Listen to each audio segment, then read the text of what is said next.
This here is a 10.4 liter Cat 3208. That's a pretty big engine, but I'm gonna swap it into my pickup truck anyways.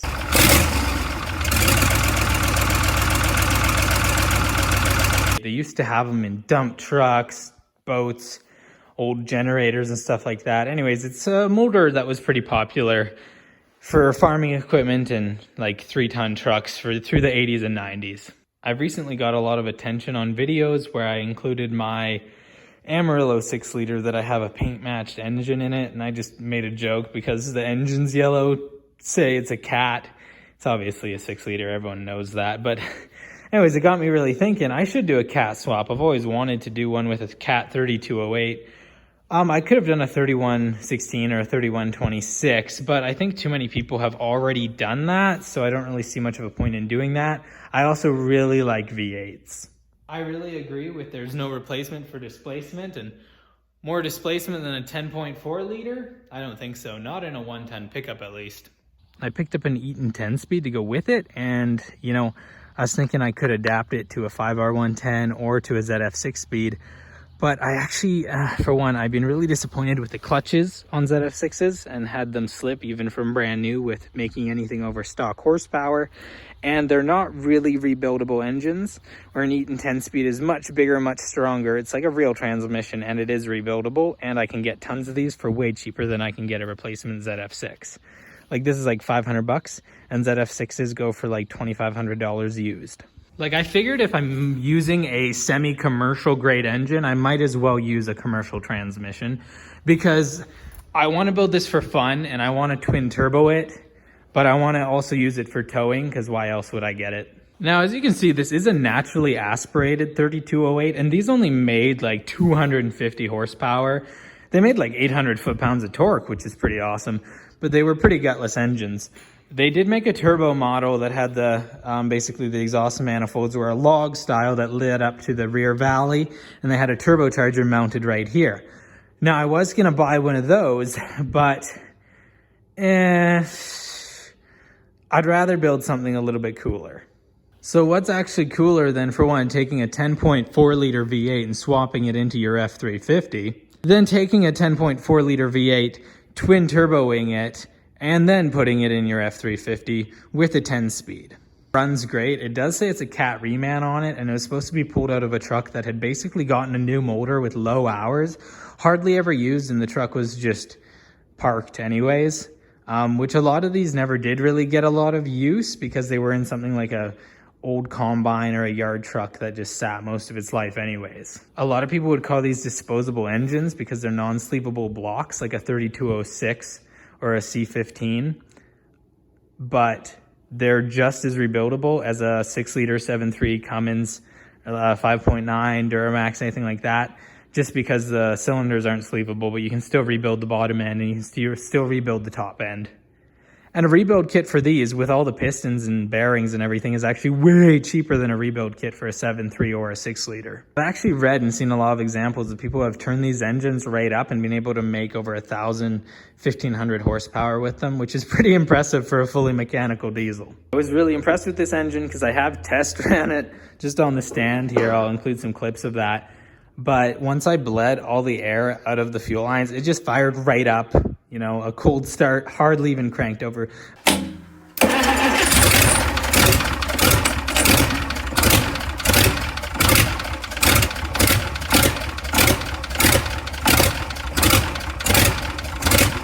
Mechanical diesels are so amazing that way because they don't need to build fuel pressure the same way, and they don't need to time up their cam, like sync up their cam and crank sensors. If you look at the injection pump in the Valley, it's so cute because it's literally like a tiny little V8 engine, and basically it just has a cam in there with lobes and little pistons that provide fuel pressure to each injector. This engine did come with accessories. I got the alternator and the power steering pump for it.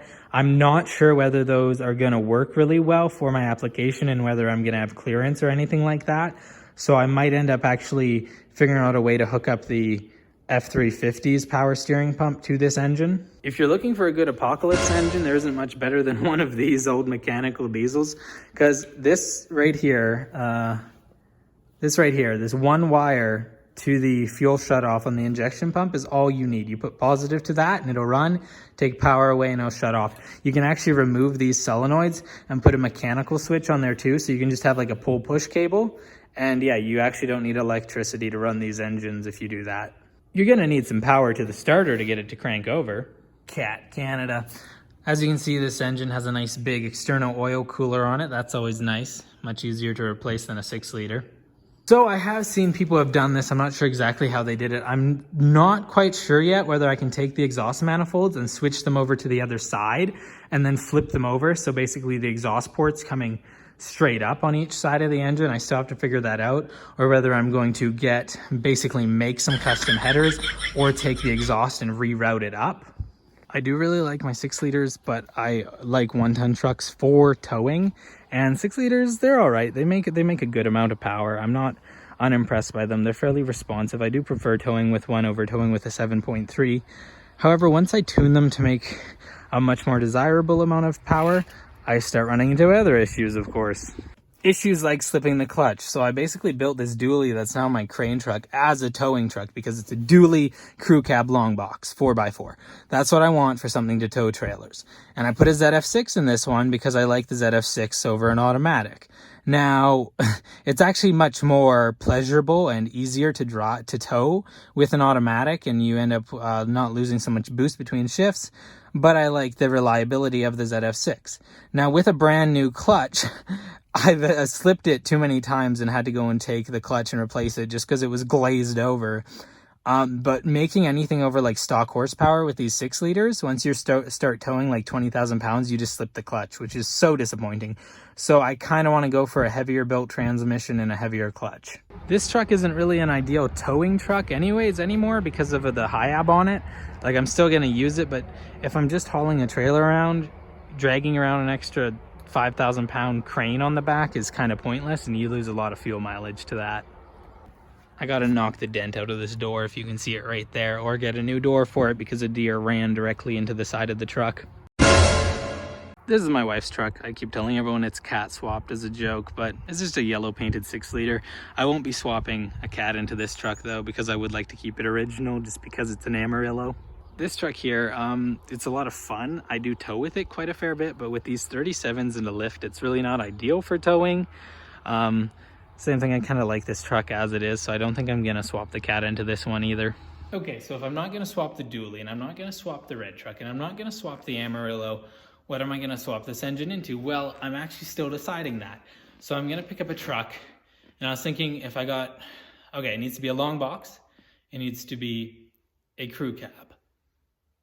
1 ton, that's it. If it's a dually or not, I don't really care. You don't always need a dually. I was thinking an OBS would be really awesome. Now, I don't overly like OBSs. They aren't built as heavy as a Super Duty F350. They got worse axles, they got a worse frame, and they don't have a very nice cab. I don't really like their interiors. So if I were to get a nice OBS Ford to swap this engine into, I'd want to swap it onto a Super Duty frame and Super Duty axles anyways. But then at that point, I might as well just swap it into a Super Duty. I like the Super Duty cabs better anyways, so I might as well swap it into a Super Duty instead of basically Super Duty swapping an OBS cab and then putting the engine in it. And of course, finding a nice rust-free OBS, we're all looking for one of those, so that's unlikely. Here are the accessories off of the engine. Of course, we have a nice 2-piston air compressor. There's our power steering pump. I don't have any information on that, so I need to figure out how much pressure and volume that makes because it needs to be able to run the hydro boost brakes on the truck and run the power steering. This alternator here is huge. It's probably like a 200 amp alternator or something like that. So nothing wrong with a nice big alternator. Definitely, I'll probably use that, but I'm gonna have to make a different bracket because the old bracket on it was basically way too far out and I wouldn't have the clearance in the engine bay for that. So I have to make a new bracket for this alternator, or maybe I might even find a slightly smaller one just for clearance. And I will not be using this air compressor because it sits up on top of the engine and sticks up like a foot higher than the rest of it. And that, unless I'm gonna notch the hood out for it, that's not gonna work. These cats do have a superior engine mounting design where they have basically a cross member on the front with 2 bolts holding it down. And then on the back, you have support going out from each side of the block around basically the rear structure goes down to each side of the frame, so that way you don't have a cross member sitting under your oil pan. To figure out the fitment, I'm going to measure this engine. We're about 38 inches tall above the oil pan. We're about 40 inches long. However, I'm not going to need all those pulleys on the end of the crank. I'm probably just going to need 2 to run the water pump and the alternator power steering pump. When I was running it, of course, I screwed in a mechanical oil pressure gauge to check the base oil pressure while it was running, and I think it was making like 60 psi. I'll have to recheck the video for that, but I haven't done an oil change on it yet, and it's got pretty old oil, so it'll probably come up once you put nice fresh oil in it, but that's pretty good oil pressure for the engine. I'll probably end up pulling the pan off and checking the bottom end anyways, and taking a look in the cylinders just to see what it's like in there and see if I need to rebuild it or do an overhaul before I go ahead and swap it into the truck. So here we have an 037.3. This would be basically what I'm swapping it onto. Unfortunately, this one was a crew cab short box like a lot of them are. But either way, this would be the axles and frame that I'd be using. As you can see, the 7.3s and 6.0s, they have a big cross member that goes right underneath the oil pan, right on top of the front axle, and that's how it mounts. The engine is about 36 inches long. That's from the rear bell housing to the front fan. So we're only going to be about 4 inches longer than that. And I'm probably going to go with electric cooling fans. And I don't think I'm going to have room for the intercooler. Like, I'm not going to go with an intercooler anyways. So lengthwise, clearance won't be a problem. So I am going to end up clearing the axle just fine with 38 inches. So it would fit between the hood and the axle on stock height. But for extra clearance, I feel like it's pretty likely that I am going to want to go ahead and lift the truck at least 3 inches anyways, and possibly do a body lift just so I get extra clearance in the engine bay. But yeah, 38 inches, it will clear the axle. And that was just the lowest part of the oil pan anyways. I'm going to either have to modify that oil pan or get a different one for it, because I'm going to want the oil drain and basically the sump of it to be at the back instead of the front like it is on that model. I'm not sure if I can turn those oil pans around and just swap the pickup around, or whether I'm going to have to get a completely different oil pan for it. I wouldn't mind making a custom one if I have to. Basically, I would end up taking out just cutting and removing that big cross member in the middle, and I would make a single cross member up front at wherever the front of the engine's going to be, and that'll cradle the front. And I'll have to make sure it's beefy enough to do what that cross member there does, because that one is the whole structural support for the front of the frame. And I don't think I'll quite clear that. So when I pull the engine and I got the engine mounts out, I'll see what clearance I have with it before I cut that cross member out. I might get away with just notching it, but either way, I'll make a front cross member along here to cradle the front of the engine, and then I'll bolt the motor mounts on the back. And then of course we'll have to see what clearance we have under the cab for the transmission. These Super Duties use a hydraulic clutch, and the Eaton 10-speed will have a mechanical clutch. So that's going to take a little bit of creativity to convert. I don't know if I'm going to want to go over to a fully mechanical clutch or basically make the hydraulic clutch work on the mechanical throwout for the Eaton transmission. This is also not the cab I'll be using most likely, but that's what our clearance will look at like in there. There's a bunch of this stuff like the heater core that might interfere with it. I'm not sure how much I can really relocate that, but we do have a lot of room in these engine bays, and a lot of this wiring is unnecessary that'll be able to get eliminated basically, and the vacuum setup, and oh no, I guess I gotta keep the vacuum setup for the heater controls. Anyways, that'll all be figured out, but I think that'll be enough clearance. I would not be surprised if I do have to either lift up the cab a lot or cut the floor pan out and build a big hump over the transmission. I guess we'll see how much clearance I can get with a body lift. I will have to either use a manual cab or cut out the floor pan and put a manual cab's floor pan just around the transmission in there, so I have basically a hole and a space for the shifter. It's a good thing I've owned and parted out a lot of 6 liters and 7.3s, because all of these accessories and stuff like that, I have so much of them. So I do have tons of extra parts that I'll be able to use, at least just to mock it up, which will reduce the cost of the swap unbelievably, because if I can just use whatever spare parts I have instead of going out to buy a power steering pump and some extra hoses and bits every time I need something, that's going to be really costly. The drive shaft's going to be a fun part. I actually build my own drive shafts. I've never had a problem with them.